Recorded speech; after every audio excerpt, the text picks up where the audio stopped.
깊은 두 영적 세계라고 하는 제목을 가지고 같이 은혜 받도록 합니다. 금요일 날마다 이래 계대에서 우리 목사님들이 다민족 유학생들을 놓고 이렇게 전도를 합니다. 지난주에 이제 만났던 터키 유학생입니다. 바하르. 터키 유학생인데 우리 한국에서 11년 동안 지금 유학을 하면서 박사 코스를 이제 마지막 1년을 준비를 이렇게 놔두고 있는데 저희들하고 만났어요.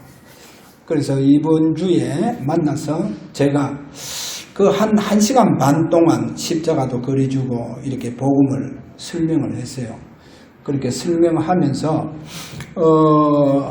제가 한 가지 이제 확실하게 준 것이 뭐냐? 예수님은 그리스도가 되어 주셨다. 마홈멧 우리가 이제 모슬렘 창시자가 마호메트입니다. 그래서 이 마호메트는 선지자다. 하나님을 알게 하고 하나님을 증거하는 선지자다. 그러나 그리스도는 다르다. 그리스도는 하나님 만나는 길이다. 오직 지구상에 한 분뿐이다. 한 분만이 그리스도다. 그래서 그 그리스도는 반드시 십자가에서 죽으셔야 된다. 십자가에 죽으시고 반드시 부활하셔야 된다. 그래서 십자가에서 죽으셨다가 부활하시는 분은 오직 한 분뿐이다. 석가가 부활했냐? 석가가 부활하지 못했다. 석가가 예수님보다도요 500세 앞서 왔지만은 그분은 죽으셨다가 부활하셨냐? 부활하지 못했다. 소크라테스도 예수님보다 400세 앞서 왔다. 그 소크라테스도 철학자 소크라테스도 부활하지 못했다. 공자가 부활했느냐? 마호메트가 부활했느냐? 마리아가 부활했느냐? 지구상에 오직 한 분만이 부활하셨다. 그래서 예수님이 십자가에 죽으시고 부활하셨다. 그래 그 부활하심으로 말미암아 예수님이 그리스도가 되어 주셨다. 그래 그리스도가 되어 주셔야만이 하나님 만나는 길을 여신다. 그리스도가 되지 아니하면 사단의 권세를 꺾을 수 없다. 오직 지구상에 한 분뿐이다. 그리스도만이 사단의 권세를 꺾으셨다. 여러분 그리스도만이 지옥의 배경에서 우리를 구원하셨다니까요. 그리스도만이 그 이름으로만 성령이 임합니다. 그 이름으로만 성령이 역사하신다니까요. 그 외에는요 석가 이름으로 기도하면 귀신이 역사해 봅니다. 귀신의 피 잡혀 봅니다. 여러분 보세요. 아무리 공자 이름을 기도해 보세요. 남녀 호른겠고 아무리 기도해 보세요. 귀신이 역사해 봅니다. 오직 그리스도입니다. 지구상에 유일합니다. 그리스도만이 그 이름으로 성령이 임하는 길입니다. 성령이 역사하는 길이다니까요. 그래서요, 제가 이제 바하르가 그리스도를 이제 이해는 해봤어요. 1시간 반 동안 제가요, 복음을 전했으니까. 그래서 지구상에 오직 한 분입니다. 이 한 분만이 하나님의 문법을 사용할 수 있다. 그래 하나님 문법이 뭐냐? 출애굽기 3장에 가서 보면 모세가 그리 얘기하지 않습니까? 이스라엘의 장로들이 모세 보고 너를 보내신 여호와 하나님 이름이 무엇이냐? 그렇게 장로들이 내게 물으면 내가 그들에게 뭐라고 말해야 되겠습니까? 이렇게 하니까 나는 스스로 있는 자니라 가서 해라. 스스로 있는 자니라. 그래 거기 이제 영어 성경에 보면 I am that, I am 그렇게 말하죠. 이제 그 말은 뭡니까? 나는 뭐이다 그 뜻입니다. 그래 이건 이제 하나님의 문법이요. 사람이 설 수 있는 문법이 아니다는 겁니다. 그래 사람이 쓸 수 있는 문법이 아닙니다. 그래서 이 문법을요, 딱 한 분이 씁니다. 그것이 요한복음 8장에 가서 보면 내가 아브라함 나기 전에 있었느니라. 거기 보면 I am 이래 나옵니다. I am. 나는 뭐뭐이다는 거예요. 왜? 그분이 생명의 길이 된다는 겁니다. 나는 생명의 길이다는 거예요. 나는 생명의 떡이다는 거예요. 나는 생명의 빛이다는 거예요. 왜? 우리가 어두움에 있으니까. 그래, 어두움에 있는 자에게는 오직 생명의 빛이, 그 생명의 빛이, 왜? 빛 속에 생명이 있다니까요. 그래서 나는 I am, 나는 생명의 빛이다. 나는 선한 목자다. 그렇게 얘기하잖아요. 그래, 이 I am이라고 하는 단어를 쓸 수 있는 분은 하나님 외에는 아무도 없어요. 그런데 이 단어를 누가 썼어요? 예수님 썼다니까요. 그래서 예수님 뭐라고 하느냐? 나와 아버지는 하나이다 그런 거예요. 동일하다는 거예요. 그래서 그리스도만이 I am이다니까요. 여러분, 석가가 I am 될 수 있냐? I am 될 수 없어요. 공자가 I am 될 수 있냐? I am 될 수 없습니다. 그래서 마음의 뜻가 I am이냐? No, I am 아니다. 오직 그리스도다. 여러분, 그리스도만이 십자가의 사단의 권세를 다 박살내버렸다니까요. 그래, 그리스도만이 I am. 그래, 이제 이거를 알게 했는 거예요. 그런데요, 유학을 터키에서 한국으로 오잖아요. 그냥 안 옵니다. 가문에서요, 철저하게 훈련시킵니다. 무슨 훈련시키느냐? 기독교 국가에 가서 개종을 하게 되면요, 가문과 결별이에요. 개종하게 돼보잖아요. 기독교인으로 개종하잖아요. 그때부터 가정에서 아버지가 이 딸을 죽일 수 있는 권세가 있어요. 그래서 아버지가 딸을 죽입니다. 자기 손을 죽일 수 없으면 사람을 시켜서 죽여요. 이게요, 무슬림입니다. 이만큼요, 개종이 힘듭니다.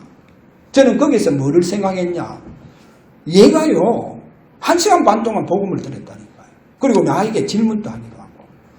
다른 무슬림들은요, 남자애들 만나가면요, 얘들은요, 우리한테 막 죽이려고 달라들어요. 죽이려고 달라든다니까요. 이게 무슬림입니다. 여러분요, 모슬렘이요, 예수 믿는다. 생명 내놔야 돼요. 생명 내놔야 된다니까. 그렇지 않으면요, 예수 못 믿는다니까. 왜? 무슬림이 기독교인 된다, 전향한다. 그 말은 뭐요? 생명과 직결돼버립니다. 목숨과 돼버려. 제가 이번에 이거를요 알고 이거를요 알게 됐다니까요. 그래서 제가 뭐를 찾게 됐냐? 우리입니다. 주행이는 복음을 위해서 생명 내놔는지 모르겠어요. 여러분, 복음을 위해서 생명을 내놔야 된다. 복음을 위해서 생명 내놓지 않으면 안 돼요. 아니, 그럼 무슬림은요, 무슬림은 마메스를 위해서 생명을 내놓는 거예요. 저와 여러분, 주님을 위해서 생명을 내놨습니까? 생명을 내놔야 돼요. 이 애들은요, 아니, 그 무슬림이 뭡니까? 아니, 그 인간 마음에, 원래 이제 기독교 관계된 사업을 했잖아요. 이래서 완전히, 그가요, 기독교인이 됩니다. 영향을 받죠. 이러면서 기도하다가 어떻게 됩니까? 뭐 계시가 임해 붙는 거예요, 쉽게. 그러니까 이제 선지자 노릇 하잖아요. 그러니까 자기 가정부터 먼저 완전히 다 믿도록 그렇게 만들고, 그렇게 이제 이 마음에다가 그냥 하나님의 선지자로, 그렇게 이제 이 모슬림이라고 하는 종교를 만들어냈잖아요. 창시자잖아요. 그래서 제가 그거를 이렇게 보면서, 우리 예수 그냥 믿구나. 얼마나 예수 쉽게 믿는지. 무슬림은 안 그렇더라고요. 하루에 5번 자기들의 성질을 놓고 하루에 5번 기도하는데요. 그러니까 막 얘가 한국에 유학 온다. 가문이요, 철저하게 신앙교육을 시켜가. 만약에 네가 예수 믿는다, 어떻게 된단 말입니까? 아버지가 이 딸을 죽여도 괜찮아요. 그 세계에서는. 그러니까 목숨 걸어야 돼요. 목숨 걸어야 예수 믿는다니까요. 근데 1시간 반 동안 복음 듣더라니까요. 1시간 반 동안. 그래서 이번 또 오는 금요일 날 서울에 올라가지 아니하면 또 목사님들이 모여있는 카페에 다시 오겠다. 뭐 그런 얘기를 하고 그리고 보통 이제 베트남 뭐 이래 온 유학생들 또 중국 유학생들 이래 만나보면 이 학생들 전화번호 잘 안 줘요. 근데 얘는 전화번호를 주고 가더라. 우리가 전화번호 주려니까 성큼 주더라니까. 그리고 전화번호 준다는 것은 그만큼 복음이 들어갔다는 거예요. 그래서 오늘 저와 여러분이요, 오늘 두 영적 세계입니다. 두 영적 세계. 오늘 쉽게 말하면 이런 무슬림 같은 세계에서도 보세요. 생명을 거두라는 거예요. 자, 오늘 여기에 본문을 통해서 두 영적 세계의 시작이요. 언제부터 일어나느냐. 성경에 보면 사단이 타락한 이후입니다. 이후 아담 가정 속입니다. 그러면 최초의 가정이 아담의 가정 아닙니까? 이 아담의 가정에 벌써 이 두 영적 세계가 시작이 됩니다. 그래 여기 보면 이런 말이 있습니다. 창세기 4장 1절에 4절 여기 가서 보면 쉽게 얘기하면 가인이 있고 아벨. 자, 아담의 자녀가 가인과 아벨이 있잖아요. 가인과 아벨이요. 이게요. 같은 엄마 뱃속에서 나왔는데도 불구하고 쉽게 얘기할게요. 시가 다르더라는 거예요. 똑같은 엄마 뱃속에서 나왔는데 시가 다르더라는 거예요. 왜 아담의 가정에서 최초의 가정이잖아요. 이 최초의 이 가정인데 여기서 두 영적 세계가 시작이 된다는 거예요. 두 영적 세계가 시작이 된다는 거예요. 그래서 가인은 다른 씨를 가지고 있어요. 또 아벨도 다른 씨를 가지고 있어요. 이 다른 씨가 뭐냐? 창세기 4장 25절에 가보면요. 여기에 아벨 대신에 이런 말 하잖아요. 아벨 대신. 왜? 가인이 아벨을 쳐 죽이잖아요. 들에 나가서 동생을 쳐 죽이요. 그 동생이 죽었다니까요. 근데 하나님께서 그 아벨의 제사를 받으셨다는 거예요. 아벨의 제사를 받으시고 아벨은 죽었지만 아벨 대신에 하나님께서 다른 씨를 주셨다는 거예요. 가인하고 다른 씨를 주셨다는 거예요. 그러니까 오늘 저와 여러분 여기서 내가 뭐를 잡아야 되냐. 이 다른 씨인데 이 다른 씨가 보세요. 자, 이러면서 세월이 많이 흐릅니다. 세월이 흐르면서 창세기 6장에 가보면 네피림 시대가 오면서 인류가 많이 타락합니다. 인류가 완전히 타락해요. 그래, 이 네피림 시대 와서 왜 이렇게 인류가 타락하느냐? 아담 때부터 타락한 사단이요. 아담의 그 가정 속에 이렇게 다른 씨를 심어둔 이 사단의 영입니다. 이 사단의 영을 아담의 가정에 심었기 때문에 이 사단이요. 네피림 시대를 오면서 그래서 모든 인류가 하나님 자녀까지도 다 타락을 하는 거예요. 이렇게 타락하면서 노아 홍수로 말미암아 인류가 전부 다 멸망당합니다. 자, 이렇게 다 멸망당하는데도 불구하고 보세요. 이 아담 가정에 역사했던 이 사단이요. 인류는 다 멸망하고 이제 새롭게 인류가 시작하는 노아의 그 가정 속에 그 가문 속에 들어가서 또 역사하는 거예요. 여기가 또 역사하는. 그래서 노아의 자녀들 중에 함입니다. 셈, 함, 야벳이 세 아들이 있잖아요. 그러니까 함 속에 마치 가인에게 다른 시로 다른 영으로 역사하듯이 함에게 다른 사단의 영이 역사해 보는 거예요. 여기 심어 보는 거예요. 이래서 함이요, 이제 성장해 가면서 이 함이 이제 뭐를 형성해 나가느냐? 바로 세상 나라를 만들어 나갑니다. 세상 성을 쌓고 나가는 거예요. 그래서 함이 그 후손들이요, 세상을 지배하는 완전히 세상의 큰 세력들로 되어져 버리는 거예요. 세상이 큰 세력이 되는 거예요. 이게 이제 노아의 가정, 그 가정의 자녀들 중에 특별히 함을 통해서 일어나갑니다. 그래서 성경의 창세기 10장에 이래서 쭉 가서 보면 이런 말씀이 나옵니다. 그 1절에 가서 보면 이런 말합니다. 노아 홍수 이후에 셈과 함과 야벳의 이 족보가 나옵니다. 그래, 이들로부터 여러 나라와 여러 백성이 나누어진다, 이래 되어가 있어요. 자, 그 땅의 백성들이 이제 나누어지는 거예요.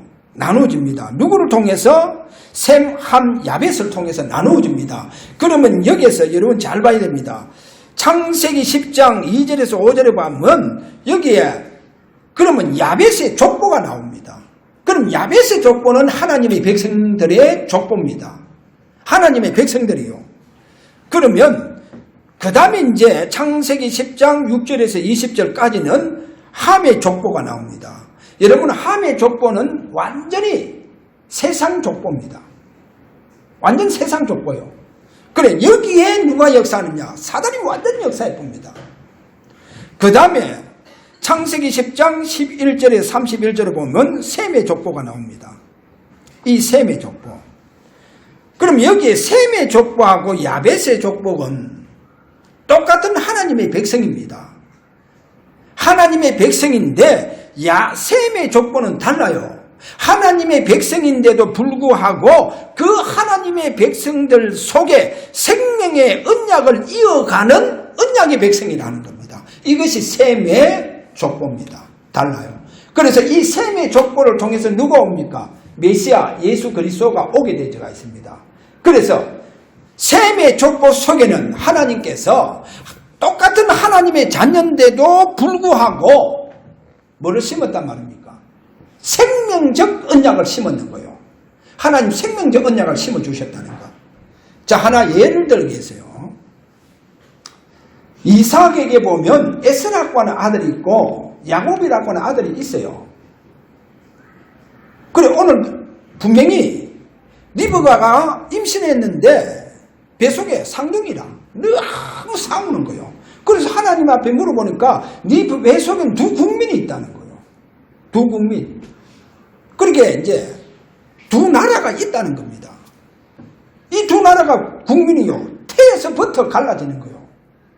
태에서부터 갈라집니다. 그러면 큰 아들이 에서입니다. 에서. 작은 아들이 야곱이요.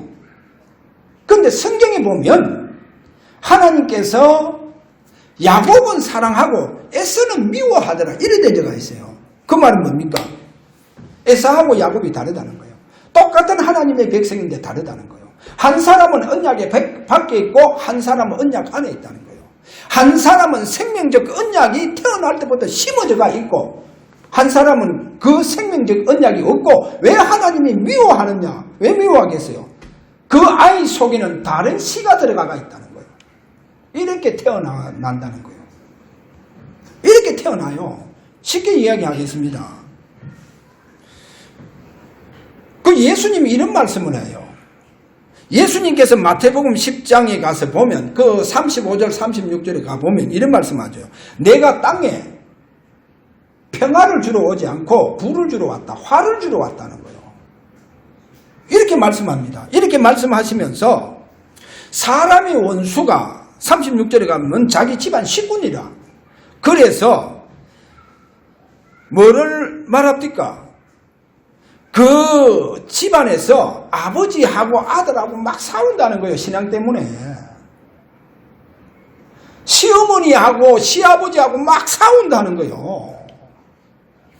아니 며느리하고 시어머니하고 막 싸운다는 거예요. 그걸 왜 싸우느냐? 바로 이 말씀이라니까요. 그럼 네 뱃속에 두 국민이 있구나. 두 국민이 있구나. 이렇게 말씀하고 있다니까요. 자, 오늘 여기서 제가 뭐라고 말씀을 하려고 하느냐. 그래서 이미 보세요. 이 시작은 아담의 가정부터 시작이 되어졌다는 거예요. 시작이 되어졌습니다.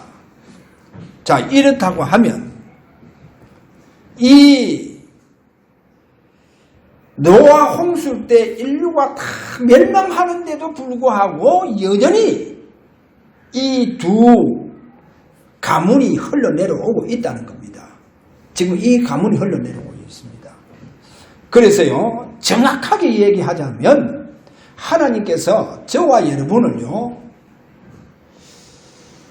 저는 오늘 우리 애들한테 이런 얘기 했어요. 무슨 얘기를 했냐? 너는 하나님의 자녀다. 하나님 자녀다. 하나님께서 너를 태어나게 하기 위해서 부모가 필요했다는 거다. 너는 하나님 자녀다. 너는 분명히 너를 이 땅에 태어나게 하기 위해서 엄마 아빠가 만난 거다. 엄마 아빠가 왜 만났냐? 너를 태어나게 하기 위해서. 너는 하나님의 자녀다. 아니 그래, 예수님은 성령으로 잉태하셨잖아요. 그래서 아버지가 필요 없는 거예요. 천년이 몸에 오셨잖아요.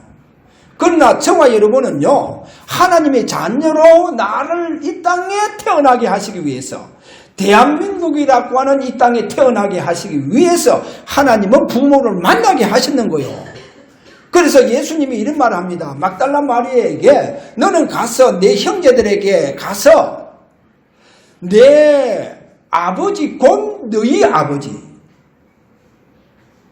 내 하나님 곧 너희 하나님께로 올라간다고 가서 얘기해라. 이런 말 한다니까요. 왜 예수님이 이 말씀하세요? 내 아버지 곧 너희 아버지 이란다니까요. 내 아버지 곧 너희 아버지. 그렇게 말씀해요. 그래서 저와 여러분 예수 믿는다고 하면 우리는 이미 하나님께서 나를 정확하게 대한민국이라고 하는 이 지역적인 관계에 다 고려해서 또 시간표를 고려해서 지금 이렇게 나를 이 땅에 하나님의 자녀로 부모를 통해서 태어나게 했다는 겁니다.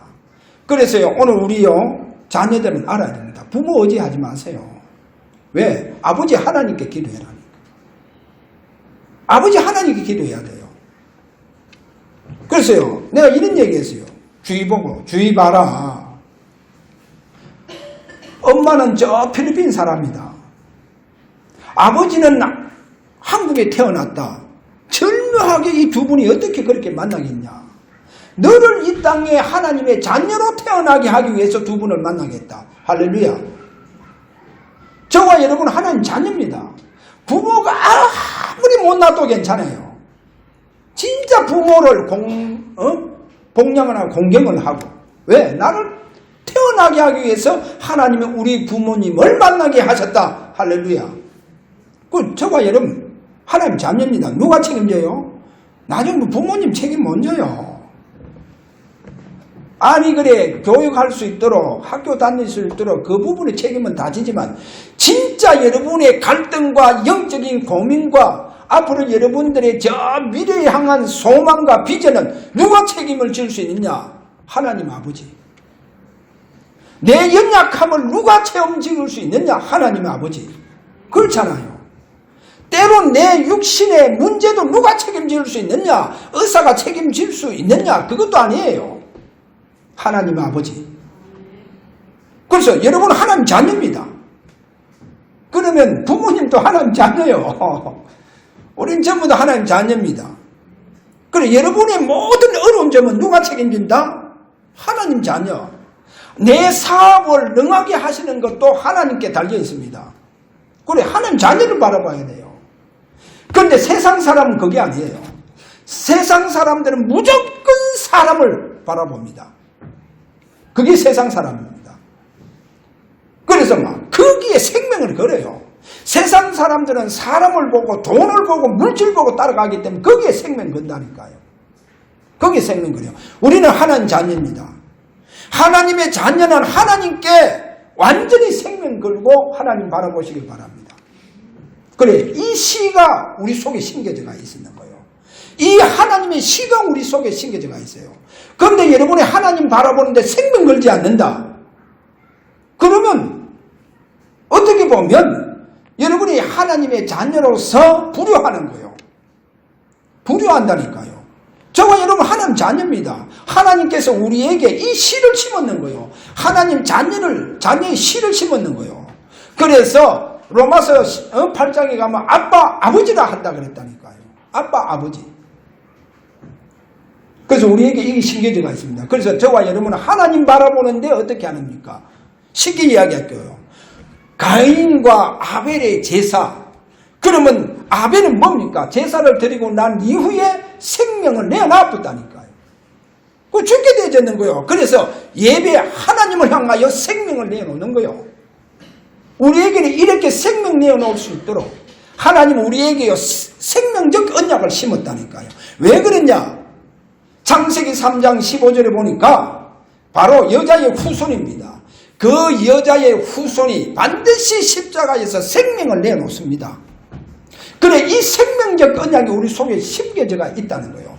그래서 우리는 때로는 신앙을 위해서, 믿음을 위해서, 우리는 때로는 예배를 위해서, 우리는 복음을 위해서 하나님 앞에 생명 드린다는 거예요. 이게 심겨져가 있는 거예요. 그래서 오늘부터 여러분요, 예배에도 생명을 드려야 돼요. 예배 생명 드려야 된다니까요. 이렇게 우리 시가 그렇게 심어져가 있었다는 거예요. 자, 이런 저와 여러분의 신앙생활 되기를 바랍니다. 보세요. 이 생명적 언약은 끊어지느냐? 두 번째는 안 끊어져요. 자, 거기에 대해 예를 들었습니다. 쉽게 이야기할게요. 이스라엘 민족이요, 3시대 봅니다. 그 3시대가 뭐냐? 노예시대, 400년 동안 노예. 그 다음에 포로시대, 속국시대, 250년 동안 속국이 되어져요. 보세요. 인간적인 모든 약속은요, 4대가 지나면 다 없어져요. 그 가문의 약속도 다 없어져요. 그 가문의 계약도 거의 다 희미해져요. 근데 창세기 15장 거기 가서 보니까 아담이 하나님 앞에 제사를 드리고 난 이후에 하나님께서 뭐라고 아브라함에게 얘기하느냐? 네 후손이 400년 동안 이방에 객이 된다는 거예요. 이방에 객이 된다는 거예요. 노예가 된다는 거예요. 이 청천벽력 같은 소리 아닙니까? 여기서 뭐를 하나님께서 아담에게 주시는 메시지냐? 저는 그래 봅니다. 노아로부터 시작해서요, 아담에게 생명적 언약이 이것이 심어져가 있잖아요. 그리고 그 아들 이삭, 그 아들 야곱, 이렇게 하면서 그 언약이 쭉 내려갑니다. 유다 지파로. 이 생명적 언약이 내려가잖아요. 생명적 언약이 심어져가 있는 거예요. 그런데 이 생명적 언약, 쉽게 말하면 메시아의 생명적 언약은 어떠한 위기 죽음 앞에서 끊어지지 않는다. 그래서 4대 만에 네 후손이 이방에 객이 된다. 그 말은 뭡니까? 400년 지나도 이방에 객이 되어져도 생명 언약은 끊어지지 않고 없어지지 않습니다. 사라지지 않는다는 거예요. 그거를 얘기합니다. 그래서 포로시대가 되어도 생명적 언약은 끊어지지 않는다. 없어지지 않는다. 할렐루야. 속국시대 되니까 이 생명적 언약 대신 이 생명 언약의 주인공 대신 예수 그리스도가 베들레헴에 태어나시는 거예요. 끊어지지 않는다는 거예요. 없어지지 않는다는 거예요. 그 얘기입니다. 그래서요, 포로시대를 내가 잠깐 설명해 줄게요. 자, 포로시대의 특징, 다니엘을 통해서 보여주고 있습니다. 다니엘이요. 나중에 보면 다니엘이요. 거기에 보면 다니엘과 그 친구 사드락, 메삭, 아베노고가 불 속에 들어가도 살아나오고 막 이런 장면이 나오죠. 사자 불 속에 들어가서도 살아나오고 이런 장면이 막 나옵니다.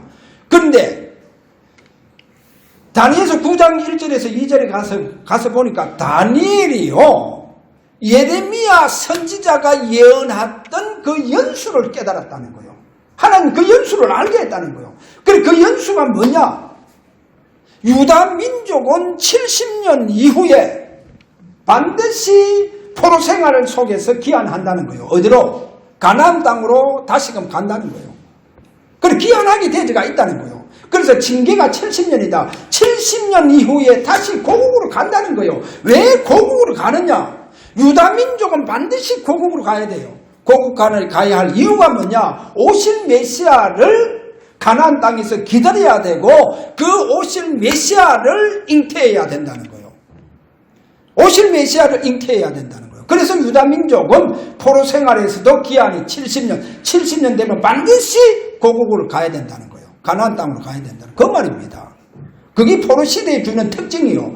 그래서 에스더서를 잘 보세요. 에스더가요. 그 삼촌 모르드게가 이제 왕으로 왕궁에 들어가잖아요. 들어갈 때 뭐하냐? 네가 유다 민족임을 말하지 말라는 거예요. 유다 민족. 그래, 유다 민족임을 너는 말하지 말라는 거예요. 왜 그런 말을 하는 줄 압니까? 그 다음에요. 하만이라고 하는 그 악한 총리로 인해서 유다 민족이 전부 다 멸절하게 되어졌다니까요. 이때 왕후 에스더에게 모르드게가 말합니다. 아수에로 왕에게 가서 말해라는 거예요. 말해라는 거예요. 네가 유다 민족임을 말해라. 지금 유다 민족이 다 죽게 되어져가 있음을 가서 말해라는 거예요. 그때 왕 앞에 갈 수 없는 시간표였어요. 자, 이 말을 듣고 에스더가 뭐랍니까? 내가 죽으면 죽으리라. 왕 앞에 가겠다는 거예요. 그래 왕 앞에 가서 결국 뭡니까? 자기가 유다 민족임을 말합니다. 그래 여기에서 뭐를 보여주고 있느냐? 모르드게를 통해서 왜 왕후가 돼서 궁궐에 들어갈 때는 유다 민족이라고 말하지 말고 유다 민족이 다 죽게 되어졌을 때 너가 유다 민족임을 가서 말해라는 거예요. 왜 그럽니까? 특징이 있습니다. 뭐를 말하고 있느냐? 유다 민족은 반드시 살아남아야 된다는 거예요. 할렐루야. 여러분 유다 민족은 반드시 살아남아서 메시아를 잉태하기 위해서 고국으로 가야 된다는 거예요. 그거를 설명하고 있다는 거예요. 그래서 유다 민족 속에는 생명적 언약이 심어져가 있다는 겁니다. 생명적 언약. 여러분 이게요. 예수님께서 감난산에서 120명 제자들에게 주신 메시지 속에서 나옵니다. 그 메시지가 뭐냐? 복음을 잉태해야 하는 거예요. 여러분 복음을 잉태해야만이 내가 복음을 나올 수 있다니까요. 그 말은 뭐예요? 내가 전도, 내가 선교할 수 있다는 거예요. 복음이 잉태 안 되지니까 한 사람에게 복음도 못 전한다니까요. 직장 가가도 복음 하나 못 전한다니까요. 불신자에게 뭐 하느냐? 노예대가 있다니까요. 복음을 잉태하지 못해서. 그래서 예수님께서 너희들이 복음을 잉태할 수 있도록 뭐라고 했느냐? 하나님의 나라를 40일 동안 설명하면서 기다리라. 하나님의 나라를 기다리라는 거예요. 집중 속에 들어가서요. 복음이 잉태되어야 돼요. 그래야 여러분 전도와 선교할 수 있는 오직 성령이 너희에게 임하시면 너희가 권능을 받고 예루살렘과 땅끝까지 이르러 내 증인이 되리라. 모든 족속으로 제자를 삼아라. 만민에게 가라. 주님 그런 말씀하고 있다니까요. 복음을 잉태해야 돼요. 어디에 가서? 감난산 언약 속으로 들어가 봐야 돼요. 그래서 마가 다락방에서 바로 이 복음이 잉태된 응답이 일어나 봤다니까요. 그래서 거기에 보니까 막 하루에 3,000 신도가 막 일어나는 거예요. 막 남자의 5,000 사람들이 막 교회로 밀려오는 거예요. 왜? 복음이 잉태되니까. 할렐루야. 그래서 우리가 집중 예배 오후에 하는 것이 바로 이 복음을 잉태되어서 주사랑교회가 영적 수도가 되가 이 대구 지역을 살리는 역사가 일어나는 성령의 바람 같은 불 같은 역사가 일어나 봐야 돼요. 교회가 그냥 교회가 아니고 전도 선교할 수 있는 복음이 잉태되는 교회가 되어야 된다는 거예요. 여기서 이 시가 여러분요. 그래서 이 생명적 언약이 이 그리스도의 이 복음의 이 씨앗이 오늘 저와 여러분에게 충만되어지기를 바랍니다. 자, 결론적으로 제가 한마디 이야기할게요. 세 번째인데 참 렘넌트, 참 제자. 성경 보면 모든 족속을 제자를 삼아냈어요. 그러면 참 제자가 누구냐? 참 제자가 절대 제자를 말합니다. 절대 후대가 누구냐? 누구라고 보겠어요? 오늘 꼭 잡아야 됩니다. 뭐를 잡아야 되냐? 복음을 위해서 생명을 내놓는 자가요, 절대 제자입니다. 왜 이 얘기합니까? 서론은 무슨 얘기했습니까? 특히 유학생 바하르. 아니, 그 모슬렘이요, 예수 믿게 되면 생명 내놔야 돼요. 생명 내놓지 않으면 예수 못 믿는다니까요. 그 가문에서 결별을 못 한다니까요. 그래서 예수 믿는다 곧 그들은 때로는 죽음도 불사해야 되는 거예요. 그렇더라니까요. 아니, 아무에서 뭐가 그렇게 그가 그리스도입니까? 우리를 위해서 십자가를 졌습니까? 단지 선지자에 불과한데도 그를 위해서 생명 내놔야 돼요. 안 그러면 예수 못 믿어요. 그러면 성경에 보면 진짜 절대 제자가 누구냐? 누가 교회를 살려줄 수 있느냐? 참 제자입니다. 생명을 복음을 위해서 헌신하는 자들입니다. 생명을 내놓는 자라니까요. 성경 그리 되어 있다니까요. 그래서 보세요. 이 복음이 희미해질 때마다 죽음의 위기로 살아나는 자가 있습니다. 그게요, 아브라함의 가문 4대 만에 누굽니까? 요셉. 죽음의 위기에서 살아나서 노예로 팔려 간다니까요. 죽음을 맛보잖아요. 그래서 그는 헌신합니다. 가문을 위해서 헌신하기도 하고 생명적 언약을 위해서 하나님 앞에 헌신합니다. 생명을 내놓고 헌신합니다.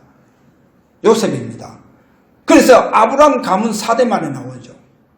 자, 이러면서 400년이 흐릅니다. 400년이 흐르면서 복음이 다 없어집니다. 누가 나오느냐? 모세가 나옵니다. 여러분, 모세 보세요.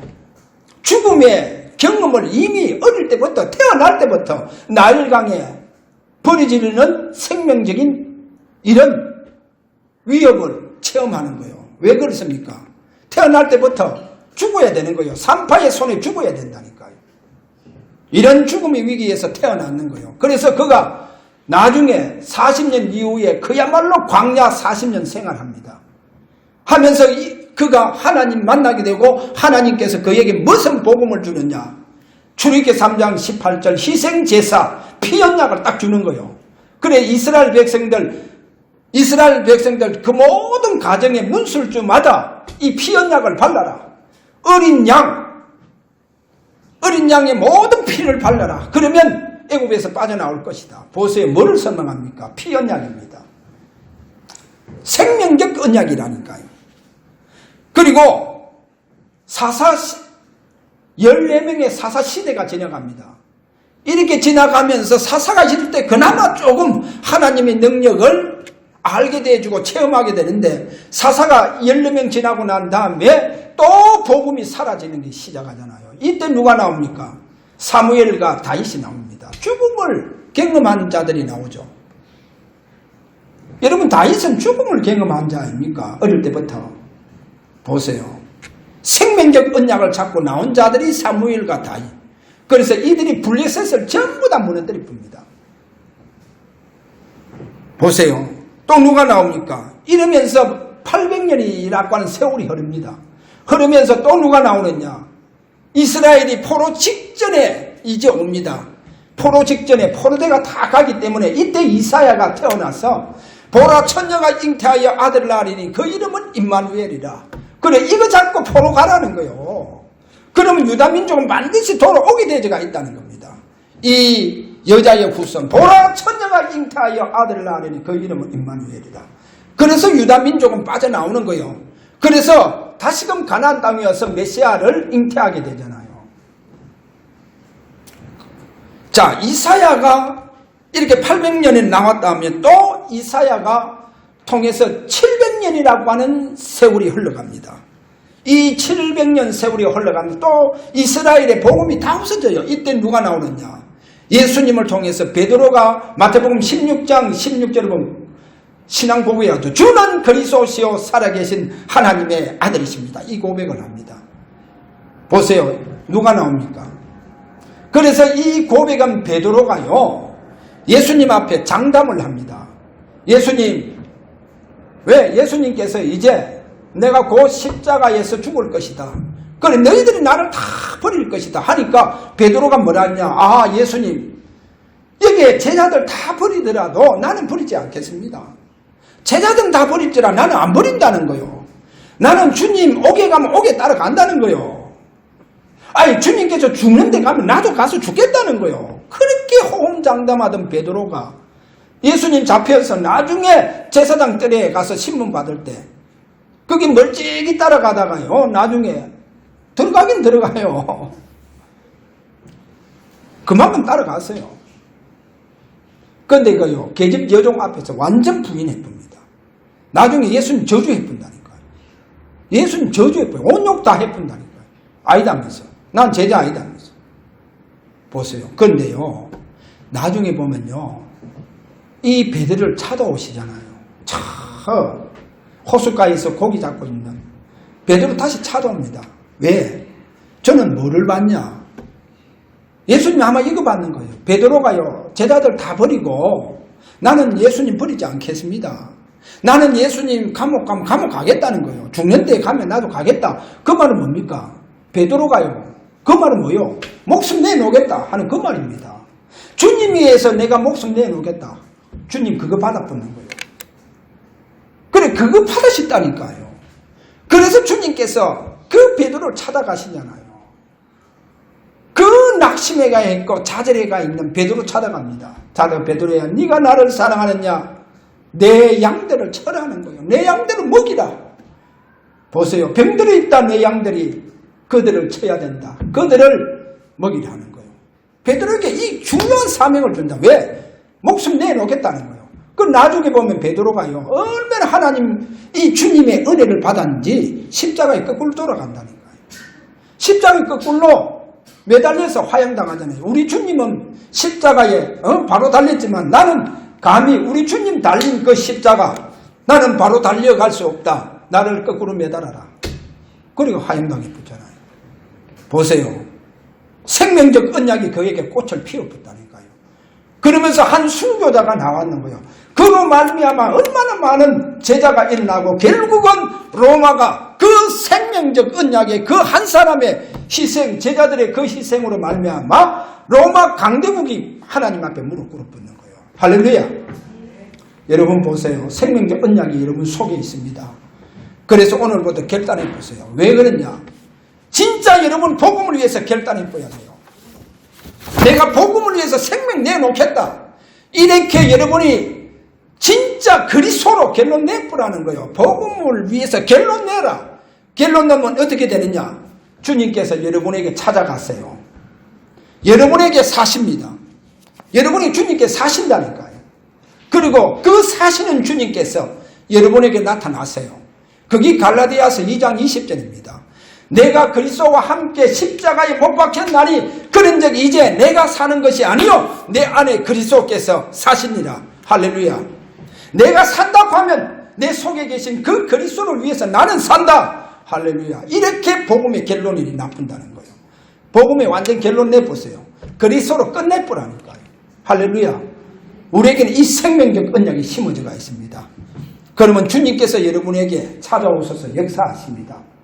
성령으로 역사하실 것입니다. 그래서 오늘 저와 여러분, 주님께서 여러분을 가장 기뻐하시는 주님의 오늘도 하나님의 자녀가 되시기를 주의 이름으로 축원합니다. 우리가 오늘도 이 말씀 잡고 하나님 앞 한 1분 동안 아니면 한 30 동안 아니면 여러분 10분 한 10초라도 진짜 하나님 나를 도와주세요. 내가 그동안 복음을 위해서 내가 생명 걸면서까지 신앙생활을 그렇게 못했지만 이제는 부끄럽지 않게 내가 복음을 위해서 살겠습니다. 라고 그렇게 복음을 오늘도 놓고 여러분이 결단할 수 있는 귀한 시간 되기를 바랍니다. 자, 우리 다 같이 하나님 앞에 주님 복음에 결단할 수 있도록 오늘도 생명적 언약이 성령을 통해서 오늘도 내 심중 속에 충만하게 역사해 달라고 우리 다 함께 이 시간 기도하도록 합니다. 다 같이 기도합니다.